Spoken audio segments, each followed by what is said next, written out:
कल्पना कीजिए एक विशालकाय हाथी जो अपनी शक्ति और गर्व से भरपूर है। लेकिन अचानक वह एक ऐसे संकट में फंस जाता है जहां उसकी ताकत भी उसे बचाने में असमर्थ हो जाती है। उसकी गरिमा, उसकी शक्ति सब व्यर्थ हो जाती है।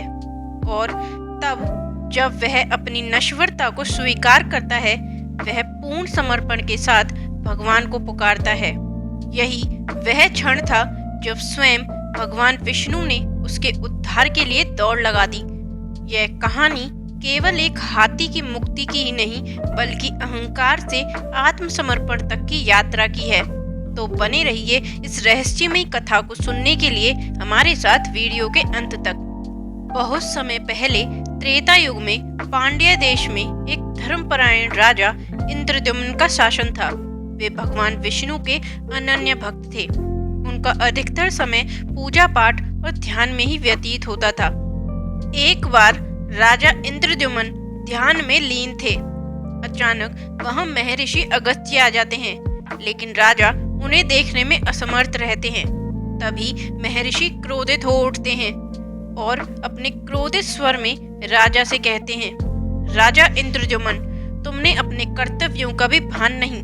तुम्हारे अंदर अहंकार आ गया है। तुम एक राजा हो।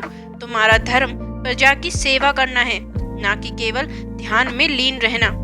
राजा इंद्रद्युम्न ने विनम्र स्वर में कहा, गुरुदेव, मेरी ऐसी कोई मंशा नहीं थी।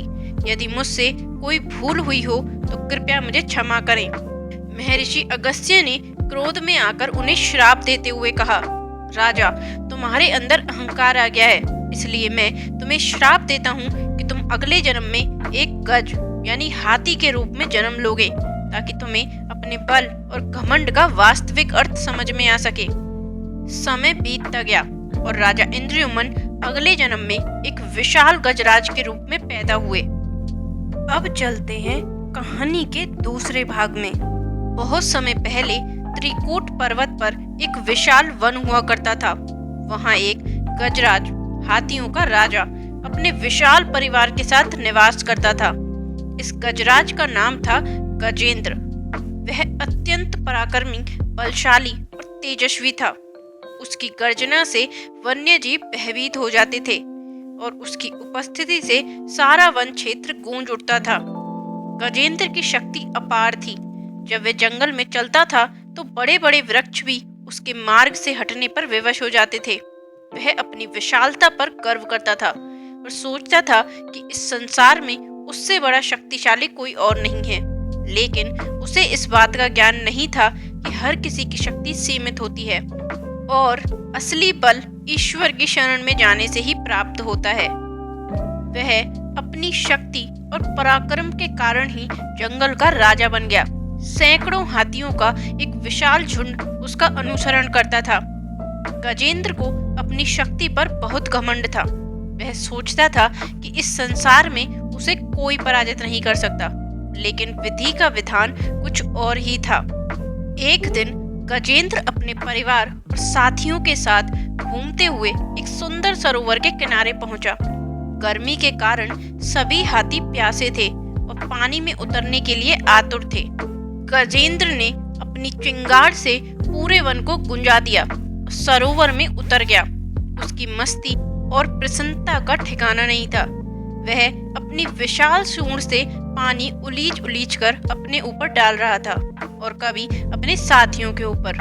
वह पूर्ण रूप से आनंदित था, लेकिन उसे यह ज्ञात नहीं था कि वह जिस सरोवर में प्रवेश कर रहा है वह उसके जीवन की सबसे कठिन परीक्षा का स्थान बनने वाला है। जब गजेंद्र पूरी तरीके से जल में लीन था, तभी सरोवर में रहने वाले एक विशाल मगरमच्छ ने उसकी टांग को अपने शक्तिशाली जबड़ों से पकड़ लिया।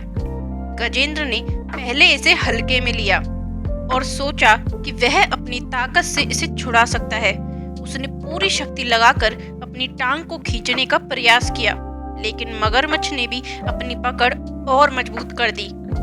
अब यह भयंकर संघर्ष बन चुका था। यह युद्ध कई वर्षों तक चला। गजेंद्र अपनी पूरी शक्ति लगाकर छूटने की कोशिश करता, लेकिन मगरमच्छ उसे छोड़ने को तैयार नहीं था। गजेंद्र ने अपने पूरे बल से पानी को हिलोरते हुए खुद को छुड़ाने का प्रयास किया, लेकिन मगरमच्छ सरोवर का स्वामी था। उसे पानी में लड़ने का अभ्यास था, जबकि गजेंद्र थलचर था। धीरे धीरे मगरमच्छ को बल मिल रहा था और गजेंद्र की शक्ति छीन हो रही थी। यह संघर्ष वर्षों तक चलता रहा। गजेंद्र थकता गया, उसकी शक्ति छीन होने लगी। उसके साथी हाथी भी उसे बचाने में असमर्थ हो गए और एक एक कर उसे छोड़कर चले गए। अब गजेंद्र को एहसास हुआ कि यह केवल एक शारीरिक लड़ाई नहीं, बल्कि एक आध्यात्मिक परीक्षा थी। उसे एहसास हुआ कि इस संसार में शक्ति से अधिक महत्वपूर्ण है भक्ति। जब गजेंद्र ने देखा कि अब कोई भी सहायता करने में सक्षम नहीं है, तब उसने अपनी समस्त शक्ति और अहंकार को त्याग दिया। अब उसे एकमात्र आशा केवल भगवान की थी। उसने अपनी सूंड ऊपर उठाई और भगवान विष्णु को पुकारा। हे भगवान, आप अनंत, अच्युत और अविनाशी हैं। आपकी शरण में जो भी जाता है उसे कभी कोई संकट नहीं छू सकता। मैं आपकी शरण में हूँ, कृपया मेरी रक्षा करें। यह पुकार एक साधारण प्रार्थना नहीं थी, बल्कि यह एक जीव के अपने अहंकार को त्याग कर पूर्ण समर्पण का भाव था। गजेंद्र की यह पुकार इतनी करुणामयी थी कि स्वयं भगवान विष्णु इसे अनसुना नहीं कर सके। भगवान विष्णु क्षीर सागर में शेषनाग पर विराजमान थे। जैसे ही उन्होंने गजेंद्र की पुकार सुनी, वे तुरंत गरुड़ पर सवार होकर दौड़े। भगवान ने अपने हाथ में सुदर्शन चक्र धारण किया और तीव्र गति से सरोवर की ओर बढ़े। सभी देवता इस अद्भुत दृश्य को देख रहे थे। जैसे ही भगवान विष्णु वहां पहुंचे, गजेंद्र की आंखों में आंसू आ गए। उसने अपनी पूरी शक्ति से एक कमल का फूल उठाया और भगवान के चरणों में अर्पित किया। हे प्रभु, मैं आपको अपना सर्वस्व समर्पित करता हूँ। मुझे अपने चरणों की शरण में लें। भगवान विष्णु ने सुदर्शन चक्र को छोड़ा, जिससे उस मगरमच्छ का शीश काट दिया। मगरमच्छ तुरंत मुक्त हो गया और गजेंद्र भी उसकी पकड़ से स्वतंत्र हो गया। मगरमच्छ अपने पिछले जन्म में एक गंधर्व था। वह कोई साधारण मगरमच्छ नहीं था। उसे श्राप मिला था। भगवान के हाथों मुक्ति पाकर वह अपने वास्तविक स्वरूप में आ गया और स्वर्ग चला गया। गजेंद्र ने भगवान विष्णु को प्रणाम किया। भगवान ने उसे आशीर्वाद दिया और कहा कि उसने अपनी भक्ति और समर्पण से मोक्ष प्राप्त कर लिया है। वहीं गजेंद्र, जो पहले अपने बल और शक्ति पर गर्व करता था, अब पूर्णतः ईश्वर के प्रति समर्पित हो चुका था। भगवान ने उसे अपने धाम ले जाने का वरदान दिया। गजेंद्र मोक्ष की यह कथा हमें कई महत्वपूर्ण सीख देती है। पहली, अहंकार का नाश। कोई भी शक्ति या वैभव स्थायी नहीं है।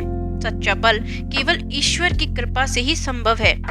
दूसरी, समर्पण का महत्व।